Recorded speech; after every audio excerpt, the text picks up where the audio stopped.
the People's Court, weekday mornings at 10 on News Channel 6.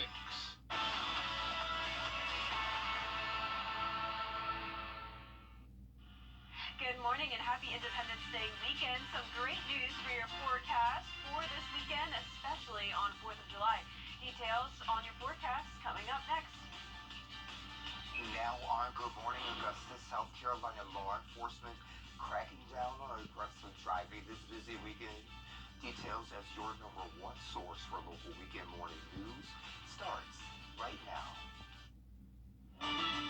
Shine, thank you for joining us. It's truly great to see you. I am Sean Cabbage Stock. We'll get to your news of the day in just a few seconds. But first, let's head over to the Weather Center. That's where our meteorologist Jenna Petracci is standing by with a look at our forecast. Good morning, Jenna. Good morning, Sean. Well, great news for this weekend. Here's a look at our Jiffy Lube Skyview Network cam over at Augusta Regional, starting off this morning with some cloudy skies, and there's a view of that American flag this morning. But overall, conditions are going to be great this morning. Notice just a few light showers were passing by the area, but overall, a lot of drier air has moved in, and that'll really prevent us from seeing much rain today. And that's thanks to this cold front that actually passed through the area, a very rare occurrence for July, leaving us with some very nice conditions. 71 degrees at Bushfield, sunny skies, and then some of us seeing some cloudy conditions in the upper 60s. Now look at these dew points. They're dropping very quickly. Every time I look at this map, they're going down even further. Dew points very low in the northern parts of our area, and that's making for less humidity. So overall, forecast for tomorrow for Boom in the Park looking great, especially for that fireworks show later on Sunday night. But as we go later into this week, we will have more news. Hurricane Elsa has formed in the tropics, and that'll impact our forecast later this week. More details on that coming up. All right, thank you, Jenna. Authorities in South Carolina are cracking down on aggressive driving this holiday weekend. Take a look. The South Carolina Highway Patrol has its eyes on drivers. Authorities say the number of traffic deaths this year alone has passed the number of deaths in 2020. South Carolina has followed a nationwide trend of increasing fatalities and collisions. Now it's a coordinated effort with authorities from multiple divisions responding to local issues. Those ACE task forces work in teams to bring resources to hotspots. Authorities say reducing highway deaths involves understanding their particular data. How we collect the data to show us where the collisions occur, the time of day, and the day of week. With colored stripes and unmarked cars will be used in order to blend in with traffic. Confirm that the traffic stop is legal or it is a trooper. Please put on your flashes, slow down to indicate your cooperation, and follow the trooper's instructions. Meanwhile, the same rules apply as always.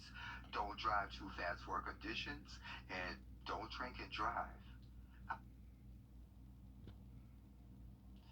And if you're sticking close to home this 4th of July weekend, then you're in luck. Today, the city of Washington, Georgia, will host the Freedom Fireworks Extravaganza. And in North Augusta, today and Sunday, the Green Jackets will follow their games with fireworks. And Sunday, the city of Augusta will have its annual celebration downtown, including a fireworks show. North Augusta will celebrate Independence Day Sunday afternoon with historic reenactments. I'm going to be reading the convocation of the Continental Congress from 1774, the prayer to open the Congress, and then we will go into reading the Declaration of Independence. You may also want to check out Boom in the Park at Evans Town Center Park on Sunday for more information on these Independence Day celebrations. Look for the story on Wjbf.com. The GBI and the Columbia County Sheriff's Office are investigating an inmate death. It happened yesterday. To keep you updated with this developing story. The family of a missing Hephzibah man is searching for answers after they tracked his phone to Barnwell, South Carolina. Some of his residents live in Waynesboro, and that's where our Ashley Jones picks up that story. 48-year-old members say the details surrounding his disappearance just don't add up. Now, they're pleading with the public to come forward with any information. Just send him home to me, Lord. He was the best man, the best sugar daddy, and he love his kids, Lord. Lord, his kids about to go crazy, Jesus. A mother's prayer for her child to come home. He love everybody. He love everybody. Everybody that's high, they love him too. They all miss him, Jesus, and not only me, Lord. Alfonso Green disappeared on Sunday, June 27th. Green's girlfriend, Kashina Jordan, met with his family out in Waynesboro today. She says he left his Hetzibah home around 5 p.m. He's normally home and in the bed by 8 o'clock each night.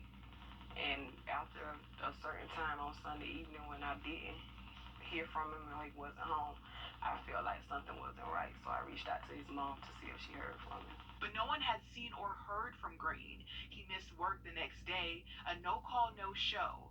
Jordan says she contacted AT&T to see if they could track his phone. They stated that they couldn't help me. So I got back home, and he has a tablet that's on the same bill as his cell phone. And I did the location history to see if it'll bring up a location search. And the last location was to Barnwell, South Carolina. That's when the search became a family effort out in Barnwell. I come all the way from Fort Lauderdale. We supposed to be went yesterday, June the 30th, on a family trip with all his aunties, nieces, children, all of my sister. We supposed to be Tennessee right now today as I'm talking to you. That trip now a search for a father of 6. While in Barnwell, family members say there's been a talk that Green went there to meet a woman he had met online. They got her name, but police told the family there's no woman by that name in the area. Now they're back to square one, trying to figure out why he was in Barnwell in the first place. If you have any information on Green's whereabouts, please contact the Barnwell County Sheriff's Office. Right now they're offering a $300 reward, and the family is looking to offer a $10,000 reward for any information on his disappearance. And remember, you can remain anonymous. Here in Waynesboro, I'm Ashley Jones, Wjbf, News Channel 6. A man is behind bars in South Carolina charged with murder. Investigators say Shondell Green turned himself in to the Burke County Sheriff's Office and was later transported to Barnwell County. He is charged in the death of Eddie Mathis. Mathis was killed June 28th on Ballpark Road. Law enforcement agencies are having a hard time. Well, here's the reason for our nice conditions this weekend. A cold front actually passed by, bringing drier and below average temperatures for today in our area. More details on your forecast for Independence Day weekend coming up. Now, your most accurate forecast with WJBF Live Viper 6.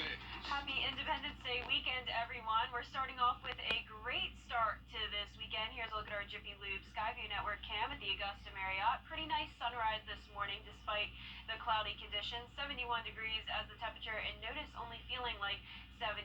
Those dew points and humidity is starting to get even lower due to drier air moving into the area. So upper 60s in the northern parts of our area, low 70s with some cloudy conditions to the south. So Live Viper 6 not showing much activity happening, just a few showers.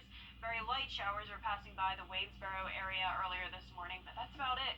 Possibly no chance of rain today, keeping that chance under 20%, and that's thanks to this cold front moving through, bringing drier air into the region. So there's a look at our water vapor loop. You can definitely see that cutoff there where that front is located with all that drier air moving in behind it. So here's your setup for this weekend. Nicer conditions around the area, humid conditions to the south where in Florida they're getting hit with all that rain.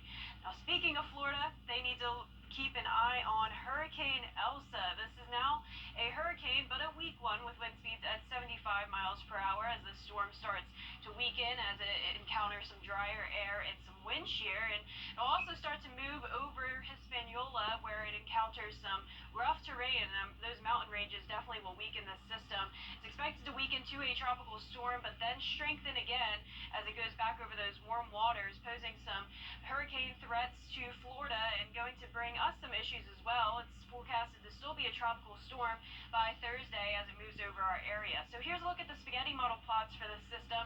They were in a lot of disagreements earlier in the week, but notice now most of them are leaning more towards the east, going right through the Jacksonville, Savannah area. So we'll definitely keep an eye on that and keep you updated. But for your weekend forecast, it's going to be great. Temperatures will be heating up tomorrow, though, to 94, but overall a fantastic 4th of July with 2 points decreasing. We're going back into the more comfy conditions all the way until next Tuesday. So futurecast showing for 4th of July, all that rain staying to our south thanks to that frontal boundary, also preventing us from dealing with any rain. So higher pressure moving in, bringing drier conditions for your Sunday. 94 degrees is the temperature tomorrow for 4th of July. So the lows tonight going to be a little bit cooler in the low to mid 60s, partly cloudy skies. And for tomorrow, we will be heating up back to the low to mid 90s with partly cloudy conditions.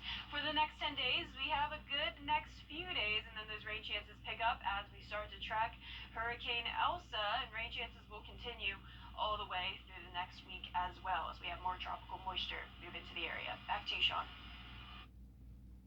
When it